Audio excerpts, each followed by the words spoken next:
This morning we've got Matthew Butler with the ACLU. He's going to come in and talk with us a little bit about some of the cases that's going on before us.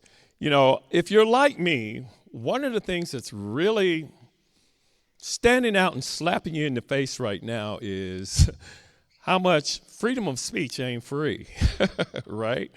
And why is it that one person can say one thing and it's freedom of speech, but then you can quote him, and all of a sudden now you're on the wrong side of the law, and what do you really do about that? The people who are standing in the gap to help us fight those situations and work that out is the ACLU. So we've invited them to come today and share with us a little bit about that struggle, what it means to us, and what we need to do to get involved. So Matthew.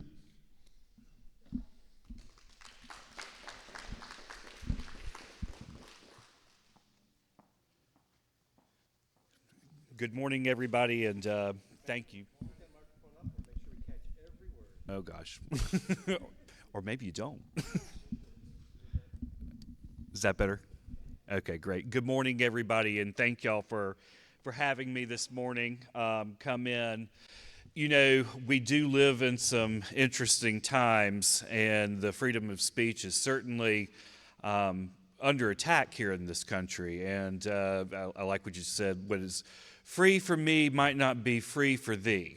And so we've seen, especially of late, in the past 9 months, but especially since September, things being distilled, you know, around the country when it comes to folks expressing themselves, and then seeing, especially here in South Carolina, the reaction of our elected leaders and their efforts to stifle such speech. Obviously, you know, the assassination of Mr. Charlie Kirk, while awful, you know, it did spark a conversation amongst folks, and folks said things, and some folks, especially those in education fields, public education fields, did suffer some consequences that they really shouldn't have.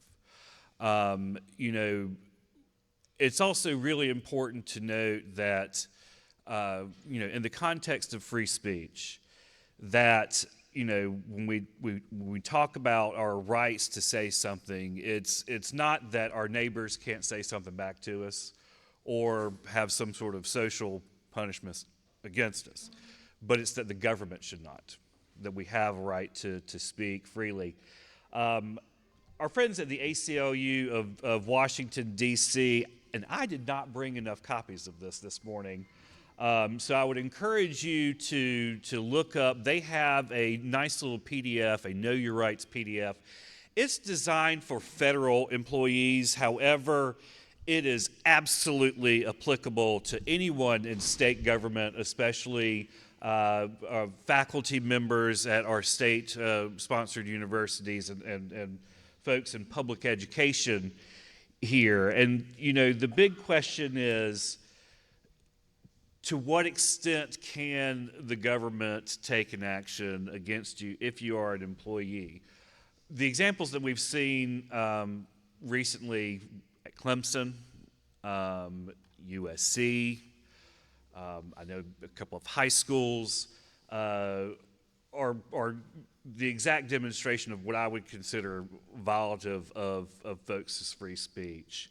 You know, if you're doing it, you know, what folks were responding to is in fact a matter of public interest and public concern. You know, Mr. Kirk was a public figure. He you know, had lots of things that he said that many people disagreed with, myself included. And so for folks to reflect on that, and especially in a capacity that's outside of employment on social media, you know, is not, we believe, you know, not a place for the government to interfere. But you saw here in South Carolina that state legislators were applying pressure to institutions. We have a case, and I don't go into active litigation, so I apologize, but a case out of Clemson, obviously, with a Professor Breggy was let go, but we saw state legislators intimidating the university, threatening to withhold funding if they did not take action. And that is essentially, problematic, to say the least. I will leave this with you guys and for folks to make copies of, but again, if y'all want to look it up, I would encourage you to do that. But what we need to also recognize is, even in these situations, while we do have the right to free speech, your employer, even a governmental employer, retains certain rights if they've made policies reasonably known to you. It's not to say that as a governmental employee, as a faculty member, or as a teacher that that these things are absolute, but we certainly believe in the context of what we've seen here in this state that, folks' freedom of speech was certainly violated. Beyond the matter of Kirk, we're seeing this, this chill that's happening across the board. And a lot of it I consider and call kind of complying in advance, which is something that we all need to get out of the habit of doing.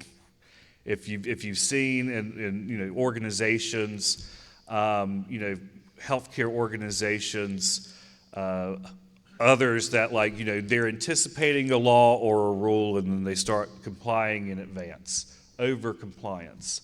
That has the tendency to violate folks' rights and speech rights. I think we all just saw recently, or if you're not aware, that those who do public service, even in the nonprofit sector, the Trump administration is pushing for folks who have or wanting to participate in the public loan forgiveness program. We're seeing where the government is trying to infringe on those folks' rights because of the speech of the organizations that they represent, LGBTQI organizations particularly. Yes. So, who all here? Student loans from college. So there was like a program that's been in place for the longest time that if you work 10 years either for a government agency or for a nonprofit, that if you're making those payments and you still have a balance after 10 years, there's a forgiveness of that balance. And we're seeing the Trump administration taking aim at the free speech rights of organizations because they don't comply with definitions specifically related to, those famous evil three words, diversity, equity, and inclusion, and singling those organizations out and punishing folks for working with those organizations by attempting to take away their access to that program. At the ACLU, we're famously known as those free speech people. We've been defending the rights defending the First Amendment in courts across this country since 1920. And it's amazing. I always hear from friends on the right that say, God, the ACLU, you guys used to stand for free speech. You used to stand for free speech. We never stopped standing for free speech. We never stopped. And we won't stop standing for free speech. So, we are taking action here in South Carolina, like I said, specifically with the case with Professor Breggy out of Clemson. I'm happy to answer any questions. Without saying what his case is, can you at least say what he said that they found so egregious? If you can repeat the question. Yeah, so the question was, what did the professor at Clemson say or do. He actually just reposted something that someone else had posted, which was a direct quote. It was a direct. I believe it was like a direct quote of Mr. Kirk. I'll have to. Don't take that for gospel. Right. But he did repost, something that someone else said, and we've seen other, teachers and professors that have done the same, and others that just maybe said something of their own accord, that have been punished by their institutions, punished by their employers. If I may, make sure I get this volume up. Testing, can you hear me back there? Yep. Great, thank you. First, appreciate you coming out, Matthew. Great to have somebody from the ACLU South Carolina here. I donate to the ACLU SC every year. They are truly a frontline organization who takes on book bans, who takes on transgender rights, who takes on the state government when they have overstepped their bounds. And for that, I thank you and all the people there. I know some of your coworkers. I think they're fantastic. Thank you. My question to you is this: in the case where the professor at Clemson, I've actually spoken directly with one at another upstate college who's on sabbatical right now, but they've had state lawmakers directly pressure the institutions to fire them. So freedom of speech by the Constitution says Congress shall not make laws to infringe upon your freedom of speech. So it's directly about government interfering with your freedom of speech. So I ask, in your lawsuits, you're defending the professor's right to say what they say and to continue working. But is there any, I would say, litigation that can be done to go after the lawmakers who have gone to these universities to exercise their governmental authority and overstep those bounds and even impose financial penalties directly to the lawmakers for doing so? I have to first preface this by saying I am not a lawyer. We have brilliant legal minds on our team.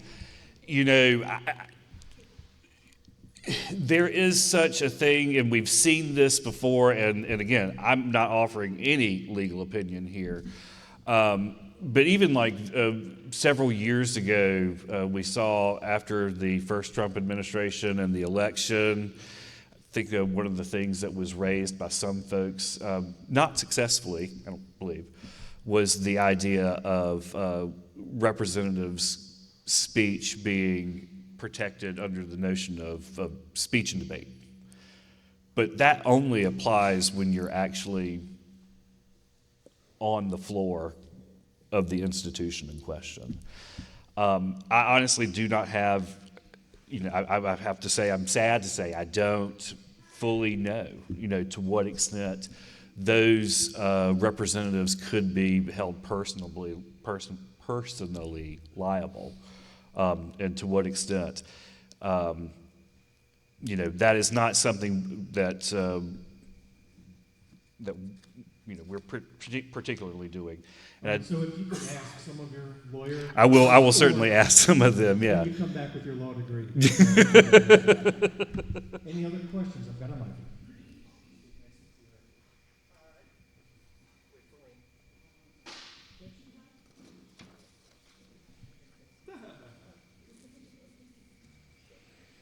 I just kind of highlight what they were talking about.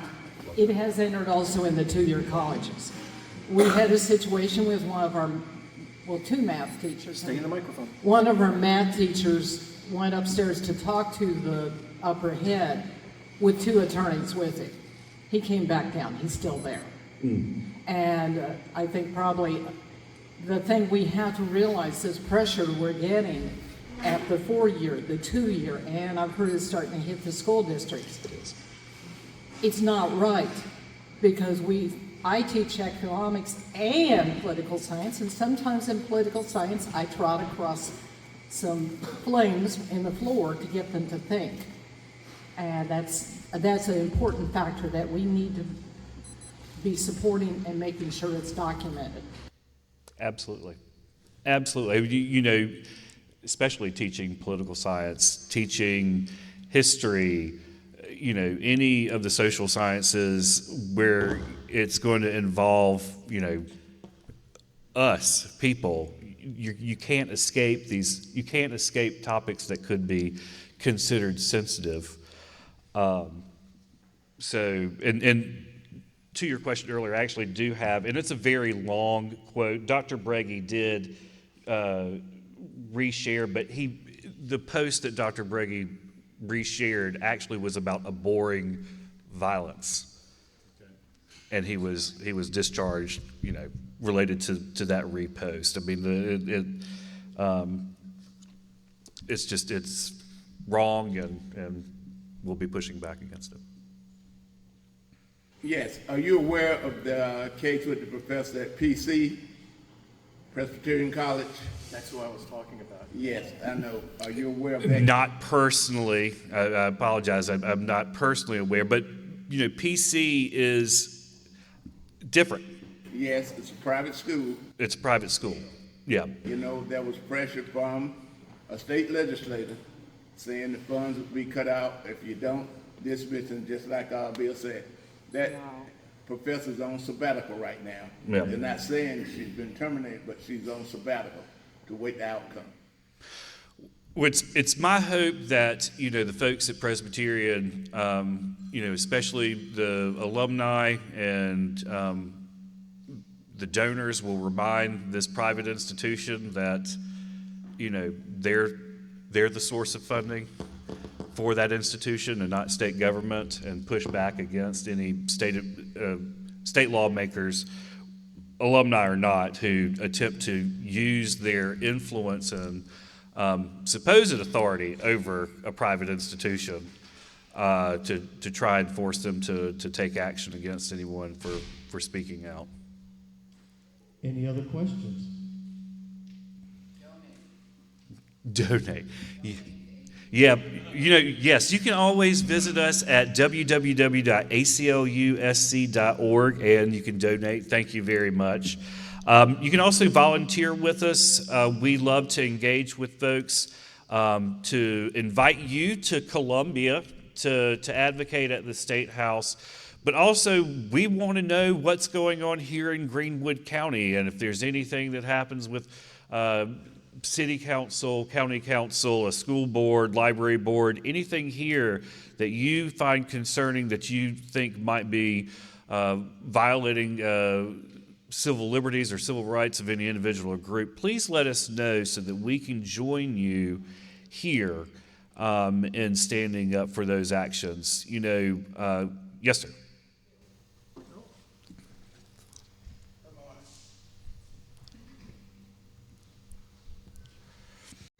Good morning. Right to the microphone, please, sir. Good morning. Good morning. I'm hearing what you're saying, and I understand your responsibilities and you all's actions, across the nation. I have some dealings with your group through the NAACP as well.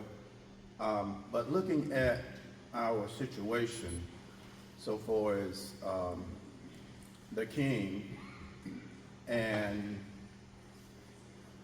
everything that's happening and everybody that's enabling him and everything that he's doing, have you had any successes in your lawsuit? Have you had any forward movement in anything that you're doing under this administration? So sure, this lawsuit particularly was only filed in the last month, and the federal court system can move like molasses, and often does. So these things end up taking time. As we move forward, we're certainly still moving forward in our other cases concerning book bans and challenges in libraries and school districts. But the federal court just does move very slowly. So, what's filed today, we won't receive an answer tomorrow. I mean, I know that, Justice delayed is justice denied, but we still push forward in these cases. We've seen success as the ACLU nationwide with other affiliates involved in lawsuits. Certainly in terms of like pushing back against federal rules. You know, I'm thinking specifically of like our trans siblings who, you know, we've been successful in pushing back against State Department rules regarding ID documentation.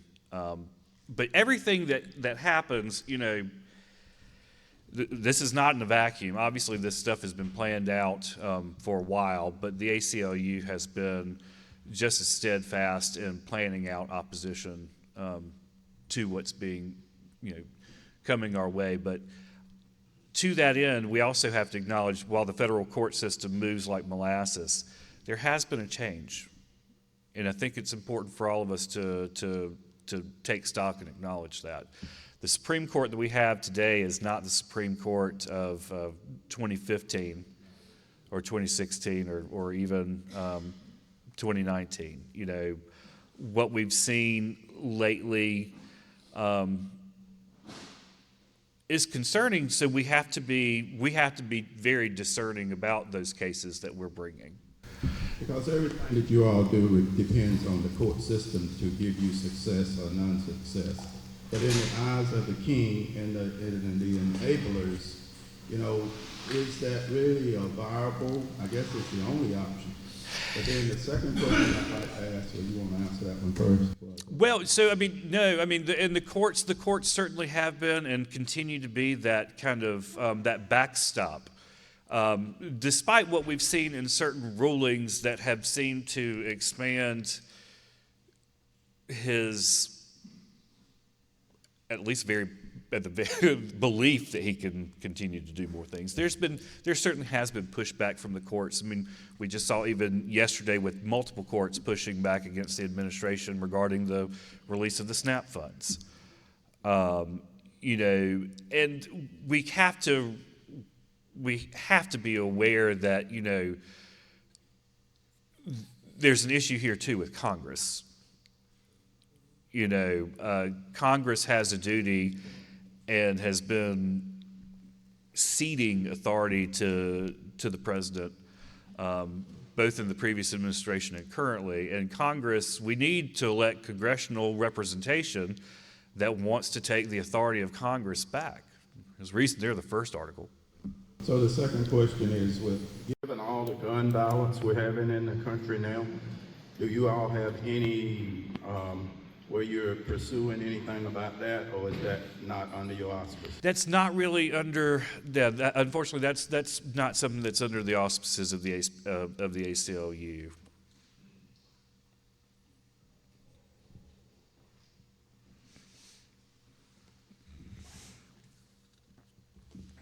I believe the professor at Clemson was the Melvin Earl. No, he was Breggy. Okay. Yeah, someone had sent me a post from a Melvin Earl, and they said that was the guy who got fired, but it apparently wasn't.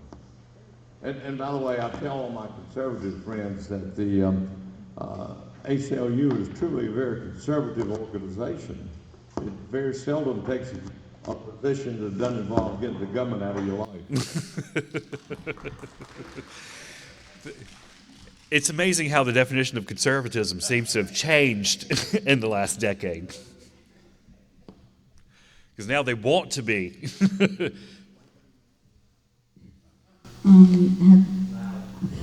I work for DHHS, and I have a friend who works for DSS. Are there any instances of people who work for state agencies getting in trouble for going to protests or posting things, anything like that, or is it mostly education?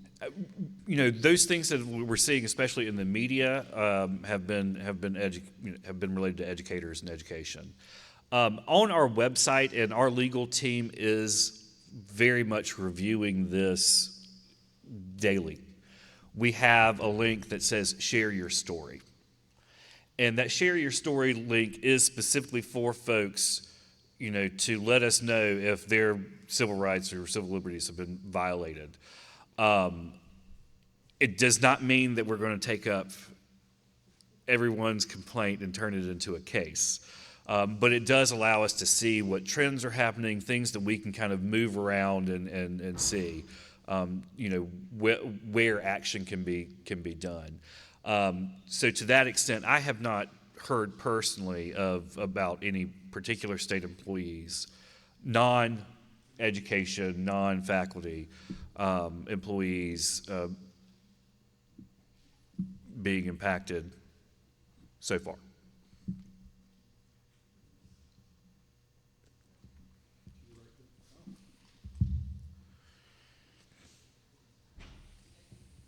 Good morning. Good morning. Quick question that I have. Have you guys done any on a whistleblower complaint? We don't have anything active. Now, a whistleblower complaint being someone who a governmental agency or an individual reports on fraud, abuse, mismanagement, malfeasance, otherwise, and then their employer then turns around and punishes them either by firing or sometimes demotion. No, but there certainly are protections both federally. There's protections federally for whistleblowers. We have not had a case of recent that. What about on the state level in your county, city, municipalities? We don't have any active cases involving whistleblowers. Do you have a contact that I can have? Yeah, so I would certainly again share your story, but we can talk later as well. And I would encourage folks to, there is a great employment law bar here in South Carolina.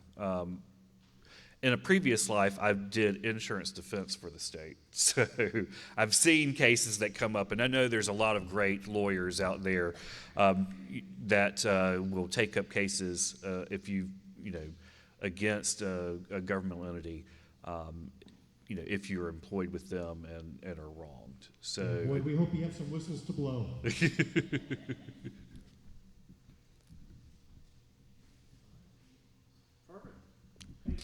Thank you. Please. Okay, just rub it on that table right there. So a couple of important takeaways. The first is this notion of preemptive compliance. One of the things I learned long ago when I was at Clemson, if you're in a position of authority or leadership, you have to be very careful about what you say. Because there's what you say, then there's what people hear. And then there's the people underneath that say, well, this is what I heard, and this is how I embellish it. And then it goes on down until at the end of things, you're like, where did that idea come from? And a lot of the disruption that's going on with our nation right now started with the person at the top, but it really got amplified by all of the enablers down the line. And one of the ways, or one of the things we need to be able to do is figure out how to push back against those enablers. If I know it's against the law for me to just go bomb a civilian boat that I don't know anything about, but I'm just going to go murder those people anyhow, I have committed murder. I don't care who told me to do that. And while the orange one may be protected, my little behind that flew that jet and did what I know I will not be. While the orange one may have millions of dollars and settlements with people to come to his defense, that ain't me. And if all of a sudden now I'm sitting there facing a situation where I've got to disrupt my life, my family's life, my finances to go defend myself in court, it might just cause me to pause and think a little bit more about the oath I actually took to the Constitution, not to a king. What does that mean for us? That's where some of this stuff starts. We sit at the tail end of this, and it's like being at the tail end of a whip. And every time you move the handle a little bit, the tail of that whip goes from way over here to way over there, and we're just getting jerked all around. At some point, we have to tie the tail of that whip down. You move that handle all you want, but we ain't moving. And that's where we get to come back and push into that. And you can't just do it by yourself. Part of the reason I'm saying it's important that we are in organizations like this, and I'm not saying the Democratic Party is the only one that can stand for democratic ideas. There are plenty of organizations that know what we're living through ain't right, but we're still trying to figure out what to do about it. And that's a time when we can start saying, well, how can we apply some pressure to these downstream folk that can put some cogs in this situation, in this machine, to slow things down a little bit more for the courts to catch up. By design, the legal process is slow as molasses. It's deliberative. But we've got to hang on and survive to get to that point. And part of that resistance, part of putting cogs into the wheels of that machine, is sitting right here in this room. We've just got to get encouraged and think a little bit out of the box to get a little bit ahead of and say, how can we stop this?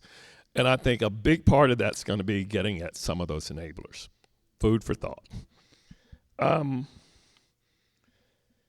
The other thing is noticing how insidious it is.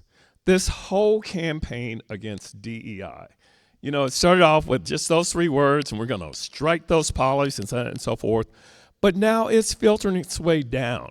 I can't say I want to kick all the black folk out of the military, but they've got some special grooming standards over there that deal with their skin conditions and everything. Well, we'll change those. That winds up now backdooring you out of that. I was surprised to learn today that one way that we can get to these nonprofits that are trying to make up for the difference in the shortcoming in the government who aren't complying with our anti-DEI initiatives is to say, oh, well, now we're going to make it where the people who would normally come and volunteer with you in order to earn their way out from their student loan debt, we're going to take that away from them because not of what they did, because you haven't got policies that are specifically in alignment with what we're. That's not right. And we need to figure out a way to push back against that. And it starts in this room. So again, on the one hand, it's real easy for us to feel overwhelmed by the circumstance or the situation. On the other hand, it's time for us to get inventive. As a kid growing up, one of my favorite shows was Hogan's Heroes. Okay. Hogan didn't command the 9th Army or the whole, but he had within his little stalag, 13, he had the opportunity to say, how can we mess with these folks and throw a monkey wrench into what we're doing? It's time for us to become Hogan's Heroes. All right?